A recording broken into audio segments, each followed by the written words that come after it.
veut aussi avoir aucune contrainte, c'est un jeune qui a le temps de faire tout ce qu'il veut, mais il a besoin de s'amuser, alors il va gérer son temps, il va gérer la façon dans laquelle il va travailler pour livrer son travail au professeur. Et la majorité le livre, la grosse majorité.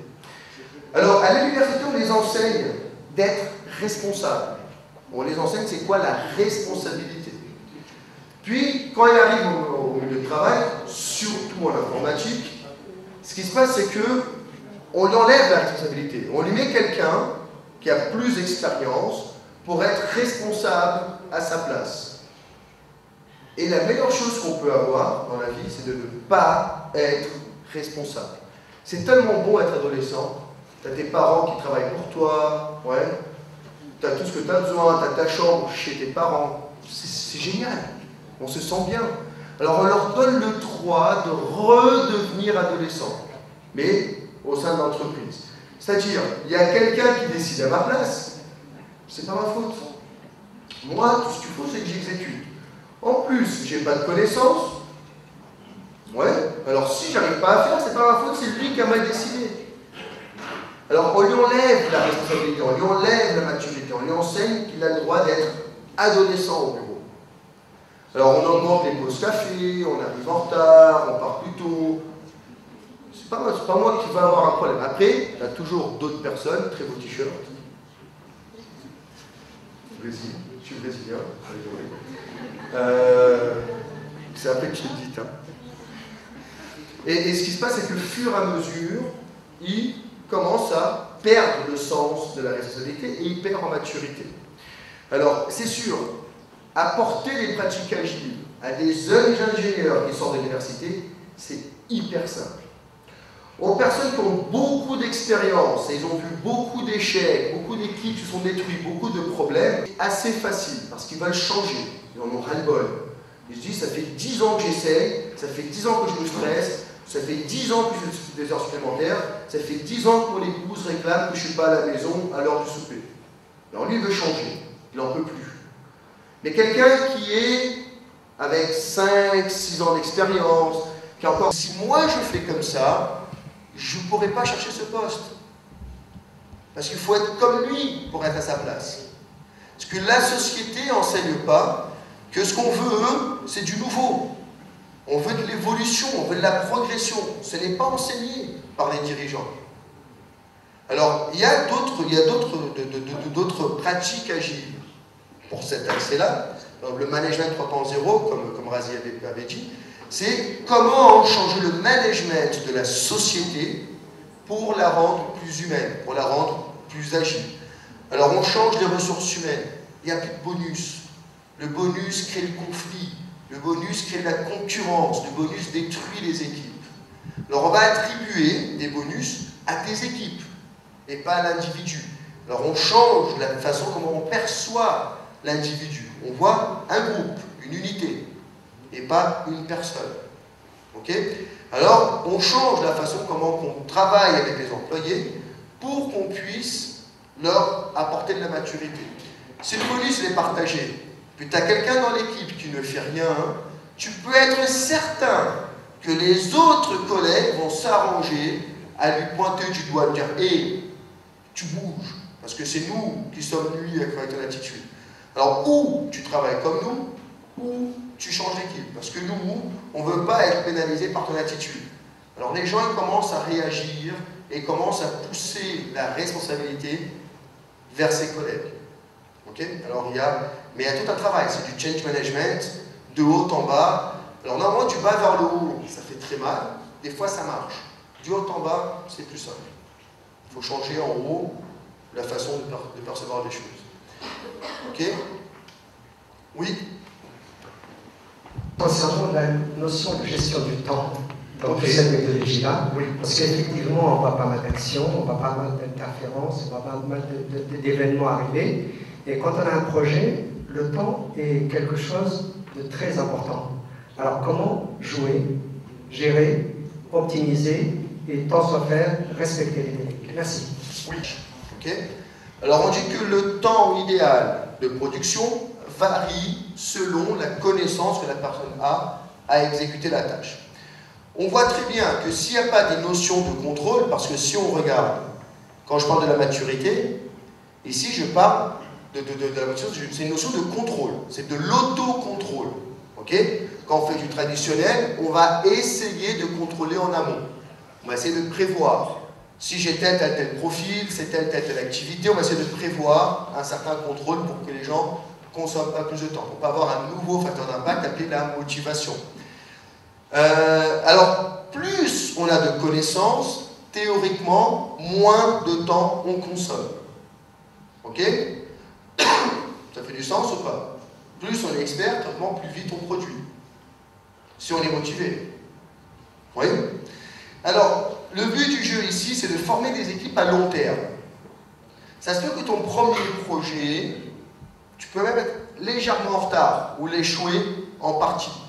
Mais tu maintiens la même équipe, tu les fais travailler constamment ensemble, tu les fais évoluer ensemble, ils vont chercher une expertise poussée beaucoup plus vite. Et dans une courte durée de temps, tu finis par commencer à livrer chaque fois plus vite. Alors le but, c'est pas juste « Ah, je fais un projet, puis c'est fini ». Non, je bâtis une équipe qui est capable d'assumer des projets un après l'autre. Alors ça, c'est un gros problème sur le SS2I, c'est pour ça que le management 3.0, c'est important pour restructurer la société. Ce qui se passe, vraiment, les SS2I, ils travaillent sur la notion du banc. Alors, tu as des gens qui sont assignés à des projets, tu as des gens qui sont dans le banc. Quand le projet arrive, tu collectes les personnes dans le banc. Même, tu arrives, tu as besoin d'un gars qui est expert sur un truc, tu ne l'as pas. Tu as un gars sur le banc qui est disponible, on te le pousse. Il faut le faire travailler. Tu vois? Ici, non. Ici, on va bâtir des équipes qui sont bien équilibrées et préparées pour assumer une responsabilité de projet. Alors, on parle de temps. On dit qu'ici, on gère moins bien le temps. C'est vrai, partiellement. C'est faux d'un autre côté. Alors, il y a quelques élèves, ici j'en reconnais 3 ou 4, que hier j'ai fait un briefing sur la formation de product owner, sur exactement la gestion de la date de livraison. Et en fait, quand on fait de l'agile, là je ne pourrais pas le montrer, mais je te promets, prochaine conférence, technique pour gestion de temps. Ok, là je pourrais montrer avec plus de détails. Ça prend 1h30, 2 heures, c'est un peu plus long que celle-là. Ça c'est 45 minutes, après 1h30 avec les questions, bien sûr. Mais normalement, le but de l'agile, c'est de livrer plus tôt. Comment? En mieux travaillant les besoins fonctionnels. Alors, ce qui se passe dans les projets traditionnels qui sont faits, où tu as toute l'analyse sur simplifiée au début, alors ça, c'est MIT qui le dit et Gartner qui le dit, c'est pas moi. Hein. Un projet qui est fait en waterfall, okay, en cascade. Normalement, les fonctionnalités qui sont livrées à la V1, 2-3 ans plus tard, il ne reste plus que 20% des fonctionnalités qui sont réellement utilisées. Réellement. C'est-à-dire utilisées une fois par an. Ou plus. Ils sont très généreux. Parce que sinon, c'était catastrophique. C'était en dessous de 7. Les fonctionnalités sont utilisées constamment. En dessous de 7. Et après, ils ont fait une autre analyse. Ils ont vu où qu'on investit le budget de maintenance évolution. Ils ont constaté que plus que 70% du budget de maintenance évolution sont investis sur les fonctionnalités qui sont utilisées quelques fois par année. Pourquoi? Parce que les documents sont moins mis à jour, les personnes connaissent moins le code et le client connaît moins comment ça fonctionne. Parce qu'ils ont moins d'habitude là-dessus. Alors ça coûte beaucoup plus cher à faire de la maintenance évolution là-dessus. Alors, même si tu dépenses un peu plus de temps, comme tu fais un projet qui répond beaucoup plus aux besoins de ton client, de l'utilisateur final, ton projet coûtera beaucoup moins cher les prochains 5 ans à maintenir et évoluer. Alors même si tu rates, quand tu es en train d'aller chercher l'expérience, ce que tu sauves dans les prochains 5 ans, c'est incomparable. Là, j'ai pas de flipchart, sinon j'aurais pu faire des petites choses pour te montrer. Mais je te promets, prochaine conférence, je parle sur des stratégies du product owner pour augmenter le retour sur investissement pendant la production. Mais en fait, on gère le temps, on le gère hyper bien quand on le fait en agile. Quand on le fait bien fait en agile. Ça, c'est le point. C'est ce que Razel a dit au début. On a l'impression de faire de l'agile. Faire de l'agile bien fait, c'est autre chose. Et c'est dur. Très dur. Très souffrant. Mais je ne peux pas répondre plus que ça, malheureusement. Je peux juste faire un peu de marketing. Oui. Vous avez parlé tout à l'heure des disponibilités quand on utilise les ressources disponibles. Je crois qu'il y a aussi une autre loi de Parkinson, c'est de dire en fait le projet prendra le temps disponible pour le faire.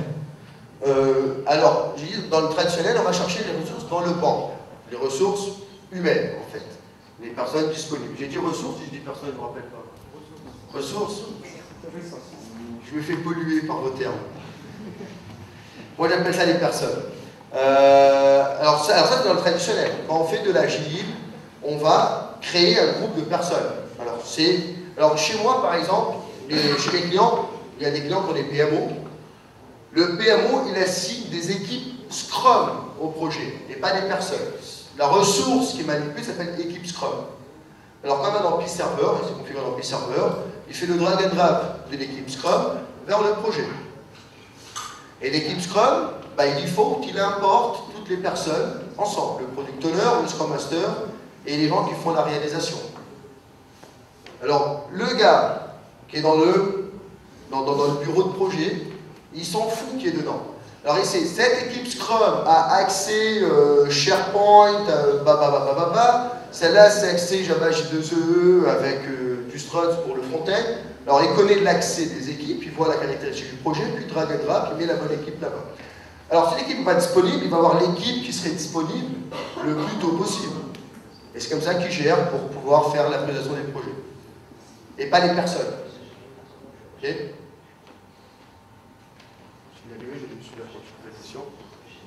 Bonjour, je suis d'accord avec vous sur un point. Lorsque le changement commence d'en haut vers le bas, c'est très facile et c'est sympa. Par contre, lorsque c'est le contraire, il faudrait à un certain moment communiquer sur la performance de l'équipe. Et là, c'est difficile de sortir des chiffres. Il y a la vélocité, mais qui est un chiffre totalement subjectif, qui n'est pas communicable. Donc je me demande comment communiquer sur la performance de l'équipe Scrum System. Merci. Alors, j'empire un peu ce que tu as dit, ok ? C'est quand on fait du bas vers le haut, oui, les gens ils veulent avoir les résultats le plus vite possible, entre autres la performance. Et le pire de tout, c'est que pendant tes premiers cycles de production, tu ne performes pas. C'est bien. Alors tu fais du changement, ton chef te demande des résultats de performance et tu ne performes pas. Alors c'est un suicide. Alors là, en fait c'est une révolution de faire du bas vers le haut. Il faut vraiment prendre des armes, il faut réagir, il faut se munir. Alors idéalement, ce que j'ai vu beaucoup se passer, c'est de l'agile clandestin. Alors ils font de l'agile caché dans un projet, qui savent que le projet il va échouer, et ils finissent par réussir à le livrer. Parce qu'ils ont les bonnes personnes, ils ont les bonnes conditions, le client qui est assez proche. Alors souvent c'est des projets qui sont en maintenance évolution, qui sont en train d'être, sont dans la deuxième, troisième version, puis le client il dit regarde, il faut tout refaire, ce que j'ai c'est pourri. Je ne veux plus maintenir évoluer. Alors il y a un contact direct client-équipe, puis l'équipe dit regarde, alors on va faire pendant 6 mois, on n'évolue plus, et on le refait caché. Ça j'en ai vu plein. Puis tout d'un coup, 6 mois plus tard, tu as un projet où le client il dit yes, c'est ça que je veux. Beaucoup plus petit, beaucoup moins cher, et qui répond aux besoins du client. Alors là, tu essaies après de montrer ce que vous avez fait caché, parce que là c'est un cas de succès. Client content et tout ça, c'est un cas de succès. Après, vous essayez de communiquer sur ça. Et là, tu commences ta révolution. Parce que là, tu auras les autres clients, surtout quand c'est à l'interne. Les autres clients internes vont dire moi je veux pareil, moi je veux pareil, moi je veux pareil. Et eux, ils vont commencer à créer une résistance et ils vont demander du changement. Là, c'est vraiment une révolution. Et c'est dur. Il faut savoir s'armer, il faut savoir trouver des axes de résistance, des axes de collaboration. J'ai fait une présentation il y a quelques années, c'était vraiment, j'ai appris ça avec un ami à moi de l'armée américaine, des stratégies de guerre pour bien réussir une révolution agile à l'intérieur d'une entreprise. Et c'était vraiment, il faut vraiment mapper. Alors tu sais que le directeur de je sais pas quoi, il a une tendance d'être plus allié, mais comme il est influencé par tel directeur que lui va pouvoir perdre son poste, il y a une chance de perdre sa collaboration. Alors comment on fait pour garantir qu'on puisse rompre ce lien-là pour que lui vienne collaborer? C'est vraiment une stratégie de guerre.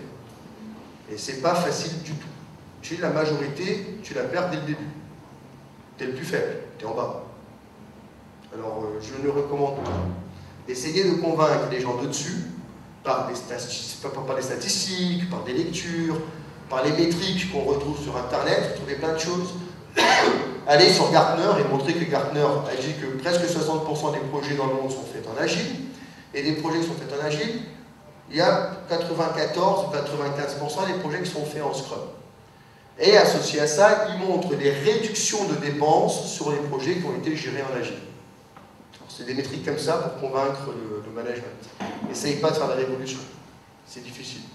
Si tu peux le faire caché, mais révolutionne pas.